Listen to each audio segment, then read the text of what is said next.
नमस्ते सभी को। मेरा नाम है doctor Digvijay Singh Pawar, DPC NCD CMH office Chittorgarh से। अभी हाल ही में निदेशालय द्वारा एनसीडी के रजिस्टर सभी सब सेंटर सभी पीएससी, सीएससी, डीएच और एसडीएच पे पहुंचाए गए हैं। पहले ओनली एनसीडी में ओनली स्क्रीनिंग रजिस्टर ही अवेलेबल था।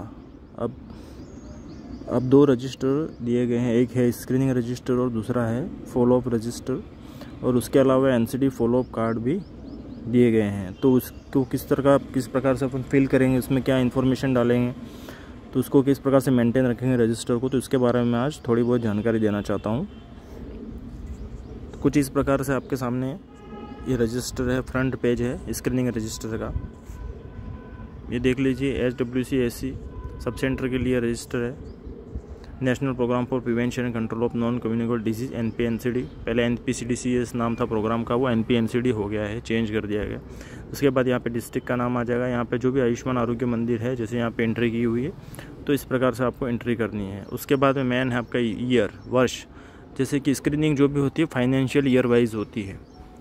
फर्स्ट टाइम स्क्रीनिंग होती है, उसके बाद हर ईयर वाइज री स्क्रीनिंग होती है। तो उस प्रकार से अपने को रजिस्टर मेंटेन करना। तो स्क्रीनिंग के लिए हर मंथली आपको टारगेट डिवाइड किया जाता है, उस प्रकार से आपको स्क्रीनिंग करनी है।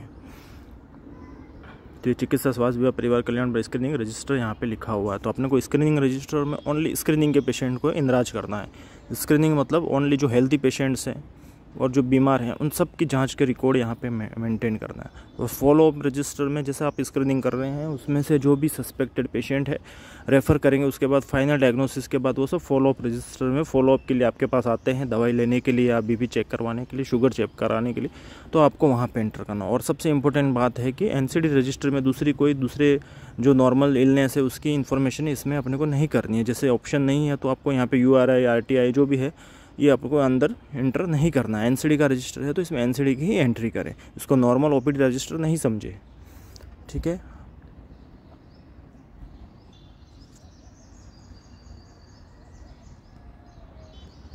अब यहाँ पे देखेंगे कुछ इस प्रकार से रजिस्टर का फॉर्मेट है।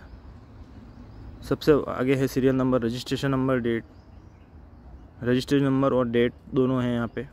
पेशेंट नेम, आभा आईडी, जिस किसी भी पेशेंट की आप आभा आईडी जनरेट करते हैं तो यहाँ पे इसमें पूरे आभा आईडी आपको एंटर करनी है। और उसके बाद पेशेंट जहाँ का संबंधित का एड्रेस है वो यहाँ पे एंटर करना है आपको। मोबाइल नंबर, एज, सेक्स, जो उसका जेंडर है, पेशेंट नेम,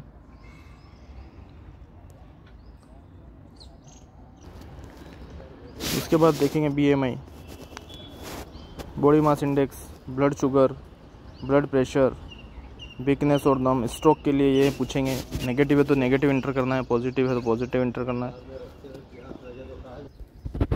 उसके बाद वे multi parameter dipstick test. इसके अंतर्गत अगर कोई किडनी संबंधित, क्रोनिक किडनी संबंधित डिजीज़ है तो वो सभी इसमें जांच, यूरिन की जांच करने के बाद में दिखेगा। उसके बाद COPD के सिम्टम्स जो भी हैं, शॉर्टनेस ऑफ ब्रीथ है। उसके बाद चेस्ट डिस्कम्फर्ट, अगर हार्ट अटैक का एस्टीमी का पेशेंट है, नेगेटिव है या यस है तो यहाँ पे आपको एंटर करना है। उसके बाद में अब इसके बाद में नॉर्मल स्क्रीनिंग में जो ओरल स्क्रीनिंग होती है वो 5 साल में एक बार करनी है। तो oral visual inspection OVV method के द्वारा जो आपको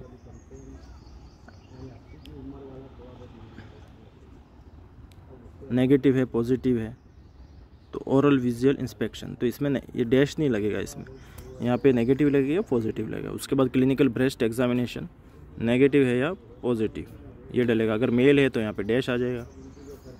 और उसके बाद VAA, जो सर्वाइकल कैंसर की स्क्रीनिंग करने के लिए एक मेथड होता है visual inspection with acetic acid, तो उसके द्वारा सर्वाइकल कैंसर की स्क्रीनिंग की जाती है। अगर आप VAA ट्रेन हैं, आपकी ट्रेनिंग हो चुकी है जिला स्तर से या राज्य स्तर से, तो आपको यहाँ पे भी जो भी रिजल्ट आपको फाइंडिंग्स होती हैं वो नेगेटिव है, पॉजिटिव है, वो इंटर कर।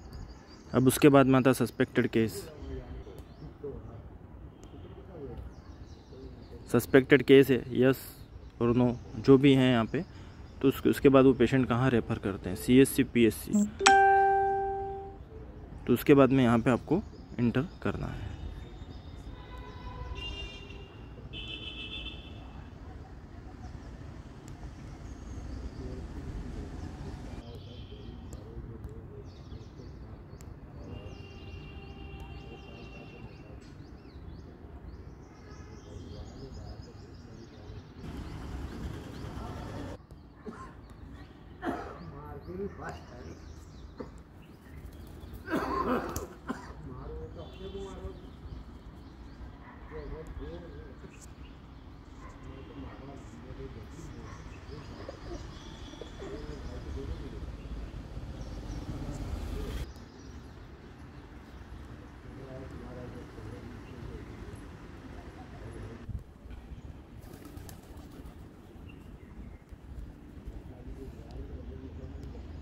ये फॉलोअप रजिस्टर होगा, इसमें आपको ईयर डालना है। कैंसर, मधुमेह, उच्च रक्तचाप, हृदय रोग, stroke, kidney, chronic kidney disease, chronic ऑब्स्टेट्रिकम, COPD, अस्थमा, नॉन अल्कोहलिक, ये 2-4 बीमारी नई ऐड हुई है। ये आपको सब सेंटर का नाम ऊपर लिखना है, डिस्ट्रिक्ट का नाम लिखना है। इस प्रकार से आपको फ्रंट पेज ये फॉलोअप रजिस्टर का है। अब इसके बाद में फर्स्ट फॉलोअप रजिस्टर में आता है रजिस्ट्रेशन, पेशेंट का रजिस्ट्रेशन करना है। स्क्रीनिंग रजिस्ट्रेशन नंबर, तो जो स्क्रीनिंग करते टाइम जैसे कि 46 नंबर पे था तो यहाँ पे उसका 46 स्क्रीनिंग नंबर आ जाएगा। और आभा ID और NCD पासपोर्ट, हर पॉजिटिव पेशेंट को आभा ID बनानी मस्ट है। पॉजिटिव पेशेंट्स की तो आभा ID होनी ही चाहिए, ताकि वो जहाँ कहीं भी अगर मेडिसिन लेने जाता है तो आभा ID द्वारा उसको सर्च करके उसकी प्रोफाइल में एंट्री की जा सके NCD पोर्टल पे। इसलिए आभा ID सभी को बनानी सारे पॉजिटिव पेशेंट के। इसके अलावा अभी राज्य स्तर द्वारा NCD BP पासपोर्ट भी दिए गए हैं, उसका भी किस तरह से अपन उसको लिंक करेंगे वो भी मैं आपको बताऊँगा। तो आभा ID के यहाँ पे जो पेशेंट पॉजिटिव उन सबकी आभा ID डालनी है। Screening registration number, date of registration, कब रजिस्टर किया गया वो एंटर करना है यहाँ पे। नेम क्या है, address, age, sex, patient mobile number और कौन सी बीमारियों से ग्रस्त है। अब यहाँ पे देख लीजिए मेडिसिन, ये जो डिजीज़ है STN DM, STN+DM, COPD, CKD, stroke cancer, NAFLD, CVD, तो इन बीमारियों को ही अपने को यहाँ पे पॉजिटिव शो करना है। इसके अलावा दूसरी बीमारियों को यहाँ पे रजिस्टर में एंटर नहीं करना है। अब उसके बाद आता डेटा के अंदर सबसे पहले यहाँ पे जनवरी, उस जनवरी मंथ में आता है तो यहाँ पे उसकी, जैसे कि यहाँ पे जनवरी में नहीं आया, फरवरी में आया, यहाँ पे फर्स्ट ऊपर में डेट डालेंगे। उसके बाद BP कितनी आई उसकी, फर्स्ट टाइम उसकी जो भी आएगी उस टाइम वो ज़्यादा रीडिंग आएगी। उसके बाद में वो मेडिसिन लेगा तो उसके बाद में वो नॉर्मल आएगा। उसकी फास्टिंग कितना है, पोस्टप्रांडियल कितना है, रैंडम ब्लड शुगर कितना है, और उसके बाद TT मतलब होता है ट्रीटमेंट, जो कि यहाँ पे दिया हुआ है। उसकी दवाई कौन सी मेडिसिन पे चल रहा है, तो यहाँ पे मेट्रोवोल जो भी लिखा हुआ है। फरवरी में आ गया, मार्च में आ गया, अप्रैल में आ गया, जून में आ गया, जुलाई में आ गया। तो मार्च, अप्रैल, मई, जून, हर मंथ की 12th मंथ की इसमें अपने को एंट्री करनी है।